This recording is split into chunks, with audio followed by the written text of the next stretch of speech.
చేరతారనే దానిపై చర్చ. తెలుగుదేశం పార్టీలో క్లీన్ ఇమేజ్ ఉన్న ఎమ్మెల్యేలు, బీసీ యువత, మహిళలకు ప్రాధాన్యం ఇచ్చే యోచన.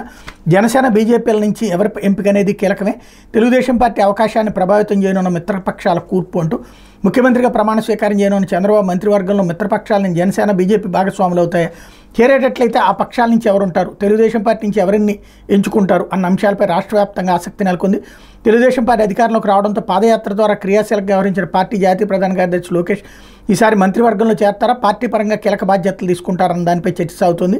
అసాధారణ సంఖ్యలో సీట్లతో భారీ మెజార్టీతో ప్రజలు అధికారం కట్టబెట్టిన నేపథ్యంలో ఈసారి ఎలాంటి మొహమాటాలకు పోకుండా క్లీన్ ఇమేజ్ ఉన్న వారి వైపు చంద్రబాబు మొగ్గు చూపే అవకాశం ఉందని అంచనా. కొంతకాలంగా పార్టీలో యువతకు, బలహీన వర్గాలకు ప్రాధాన్యం పెరుగుతోంది. మహిళలకు అదే స్థాయిలో ఇవ్వాలనుకున్న కొన్ని పరిమితుల దృష్ట్యా సాధ్యపడడం లేదు.